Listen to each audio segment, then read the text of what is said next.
Hello student. आज का जो हमारा टॉपिक है वो है मांग सिद्धांत यानी कि डिमांड थ्योरी।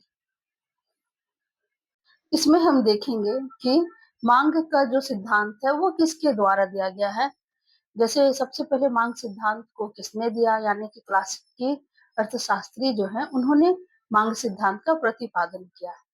तो और मांग सिद्धांत जो है वो किस प्रणाली पर आधारित है और मांग सिद्धांत जो है वो कैसे काम करती है। तो चलिए देर नहीं करते हुए वीडियो को स्टार्ट करते हैं। सबसे पहले हम इसमें देखेंगे प्रस्तावना यानी कि इंट्रोडक्शन। तो स्टार्ट करते हैं। मार्शल पीगो तथा अन्य अर्थशास्त्रियों द्वारा निर्मित नौ क्लासिक की उपयोगिता विश्लेषण उपभोक्ता मांग के सिद्धांत को बताता है। तो उपभोक्ता मांग के सिद्धांत को किसने सबसे पहले बताया है? मार्शल पीगू तथा अन्य अर्थशास्त्रियों। इन अर्थशास्त्रियों को कहा जाता है नौ क्लासिकी अर्थशास्त्री। तो सबसे पहले मांग का सिद्धांत जो है इन लोगों के द्वारा दिया गया था। सिद्धांत जो है वो यह सिद्धांत जो है वो गणन संख्या प्रणाली पर आधारित है, यानी कि कार्डिनल प्रणाली पर आधारित है तथा उपयोगितावादी धारणाओं पर आश्रित है। अब यहाँ पे देखते हैं, उपयोगिता शब्द किसी वस्तु या सेवा की आवश्यकता पूर्ति की शक्ति को व्यक्त करता है। ठीक है, उपयोगिता शब्द किसको व्यक्त करता है? किसी वस्तु की सेवा या आवश्यकता को। अब जो है वह आवश्यकता यानी कि चाहे वस्तु व्यर्थ हो, हानिकारक हो या घातक भी हो सकती है। ठीक है, तो वह किसी आर्थिक आवश्यकताओं को संतुष्ट करती है तो उसमें उपयोगिता है।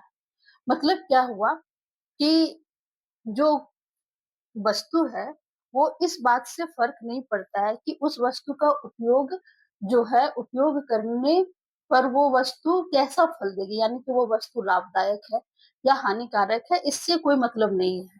बस मतलब ये है कि वो वस्तु किसी पर्सन के लिए वो उपयोग में आ रही है, तो उसमें उपयोगिता है। फॉर एग्जाम्पल जैसे देखते हैं कि शराब या सिगरेट जो है वो क्या होता है, स्वास्थ्य के लिए हानिकारक है। जो व्यक्ति इस बात को जानते हैं वे इनका प्रयोग नहीं करते हैं, यानी उनमें इस वस्तु के लिए कोई उपयोगिता नहीं है। यानी जो व्यक्ति अगर किसी वस्तु का प्रयोग नहीं करता है, ठीक है, तो उस वस्तु में उसके लिए क्या है, उपयोगिता नहीं है। लेकिन अगर वही व्यक्ति, उसको पता है कि शराब और सिगरेट जो है वो स्वास्थ्य के लिए हानिकारक है, इसके बावजूद भी वो अगर उसको पीते हैं तो उस वस्तु में यानी कि उस शराब और सिगरेट जो है उसके लिए क्या है, उपयोगी वस्तु है, यानी उसमें उपयोगिता है। तो उपयोगिता जो है इससे मैटर नहीं करता है कि वो वस्तु हानिकारक है या लाभदायक है। बस मतलब ये है कि अगर कोई व्यक्ति उस वस्तु का उपभोग करता है तो उस वस्तु में क्या है, उपयोगिता है। इस प्रकार उपयोगिता जो है वो व्यक्तिपरक यानी सब्जेक्टिव है और इसमें किसी प्रकार का नैतिक महत्व नहीं पाया जाता है। ठीक है, मार्शल का मांग विश्लेषण गणन संख्या उपयोगिता की धारणा पर आधारित है।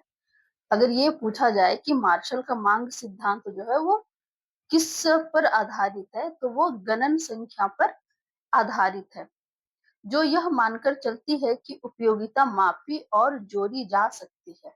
ठीक है, इसको यहाँ पे याद रखेंगे कि मार्शल ने जो उपयोगिता का सिद्धांत दिया है, तो उसमें उन्होंने क्या कहा है कि उपयोगिता जो है वो गणन संख्या उपयोगिता की धारणा पर आधारित है और उपयोगिता को मापी और जोड़ी जा सकती है।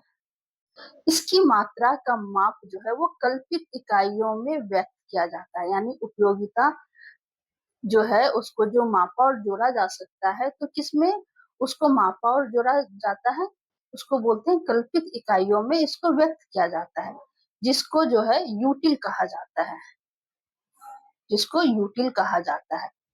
यानी फॉर एग्जाम्पल देखते हैं, अगर एग्जाम्पल की दृष्टि से देखते हैं तो इसमें देखते हैं कि एक उपभोक्ता यह समझता है कि एक आम में 8 यूटिल है। ठीक है, इसको ध्यान से देखेंगे और समझेंगे। 8 यूटिल है और एक सेब में 4 यूटिल है। यूटिल यूटिल जो है वो क्या हो गया, उपयोगिता। उपयोगिता को जो है इसी से मापा गया है। ठीक है? तो इसका अर्थ अर्थ क्या है कि एक आम की उपयोगिता सेब की उपयोगिता से दुगुनी है, ठीक है? 8 यूटिल है, यानी कि 8 उपयोगिता, मतलब उपयोगिता का माप जो है वो ज़्यादा हो गया। तो आम में 8 है और सेब में 4, यानी आम की उपयोगिता क्या है? सेब से ज़्यादा है, यानी कि डबल है, ठीक है? तो इस प्रकार अगर उस व्यक्ति को आम और सेब में से किसी एक वस्तु का चुनाव करना हो, तो वो किसका चुनाव करेगा? ज़ाहिर-सी बात है, वो आम का चुनाव करेगा, क्योंकि आम 8 यूटिल है और सेब 4, यानी आम की उपयोगिता उस व्यक्ति को क्या है? अधिक है। किसके? सेब की तुलना में उसको आम की उपयोगिता अधिक है, इसलिए वह आम का चुनाव करेगा। अब देखते हैं उपयोगिता विश्लेषण की मान्यता, यानी कि उपयोगिता जो है वह किन मान्यताओं पर आधारित है। तो ये निम्नलिखित मान्यताओं पर आधारित है। उपयोगिता विश्लेषण जो है वो अनेक मान्यताओं पर आधारित है। पहला है उपयोगिता विश्लेषण गणन संख्या धारणा पर आधारित है, जो यह मानता है कि उपयोगिता वस्तु के भार और लंबाई की तरह मापी और जोड़ी जा सकती है। ठीक है, उपयोगिता जो है वो गणन संख्या धारणा पर आधारित है। दूसरा क्या है? उपयोगिता को मुद्रा के द्वारा भी मापा जाता है। तीसरा, मुद्रा की सीमांत उपयोगिता जो है वो स्थिर मानी जाती है। चौथा है उपभोक्ता विवेकशील है, जो वस्तुओं की विभिन्न इकाइयों की माप, गणन, चुनाव और तुलना करता है और उपयोगिता को अधिकतम करने का उद्देश्य रखता है। पांचवा पॉइंट है वस्तुओं की उपलब्धता और उनकी गुणवत्ताओं के बारे में उसे पूर्ण ज्ञान रहता है। यानी व्यक्ति जो है उसको वस्तुओं की उपलब्धता, यानी कौन सी वस्तु कहाँ पर उपलब्ध है और उस वस्तु की गुण क्या है, इसके बारे में व्यक्ति को पूरा उसको ज्ञान रहता है, यानी मालूम रहता है। नेक्स्ट है वस्तुओं के जो चुनाव उसके समक्ष हैं उनका उसे पूरा ज्ञान है और उसके चुनाव निश्चिंत है।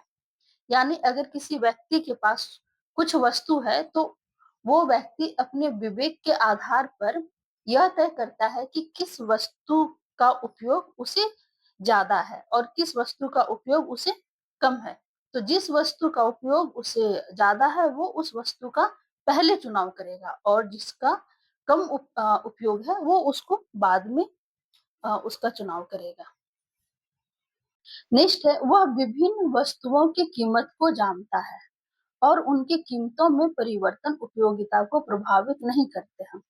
यानी जो व्यक्ति है वो वस्तुओं की कीमत को भी जानते हैं कि किस वस्तु की कीमत क्या है, यानी कौन सी वस्तु महंगी है और कौन सी वस्तु सस्ती है और उनकी कीमतों में परिवर्तन भी। मान लीजिए अगर किसी व्यक्ति को, फॉर एग्जाम्पल देखते हैं, अगर उसको चाय पसंद है और किसी व्यक्ति को कॉफी पसंद है, तो अगर उस चाय चाय का अगर मूल्य बढ़ जाता है, ठीक है, तब भी जो जिस व्यक्ति को चाय पसंद है वो चाय को ही प्रीफर करेगा लेना। और अगर किसी व्यक्ति को कॉफी पसंद है और कॉफी का भी अगर मूल्य बढ़ जाता है तब भी वो जो है वो कॉफी को ही लेना प्रीफर करेगा। तो इस तरह से कीमतों में परिवर्तन से उपयोगिता जो है वो प्रभावित नहीं होती है। नित्य वस्तुओं के स्थानापन्न नहीं पाए जाते हैं, कि जैसा अभी मैंने पहले कहा है कि जो वस्तु अगर किसी व्यक्ति को कोई एक चीज पसंद है तो उस वस्तु के स्थान पर वो दूसरे वस्तु को लेना पसंद नहीं करेंगे। जैसे मैंने अभी चाय का एग्जाम्पल दिया और कॉफी का एग्जाम दिया, वो इसी प्रकार मार्शल का समस्त उपयोगिता विश्लेषण, जिसमें घटती सीमांत उपयोगिता नियम, अधिकतम उपयोगिता नियम, उपभोक्ता की बचत नियम और मांग का नियम शामिल है, वह इन्हीं मान्यताओं पर आधारित है। तो इस तरह से उपयोगिता सिद्धांत जो है इसको आपने देखा। अगर चाहे तो इसको जो है नोट डाउन कर सकते हैं कॉपी में और इसको 2-3 बार पढ़ेंगे, क्योंकि ये बहुत ही सरल शब्दों में लिखा गया है और 2-3 बार अगर इस वीडियो को सुनेंगे तो मुझे उम्मीद है कि कुछ समझ में जरूर आ जाएगा। तो मिलते हैं एक नेक्स्ट वीडियो में, तब तक थैंक यू। किसी भी टॉपिक पे आप अगर चाहते हैं कि मैं उस पे वीडियो बनाऊं तो आप मुझे कमेंट कर सकते हैं।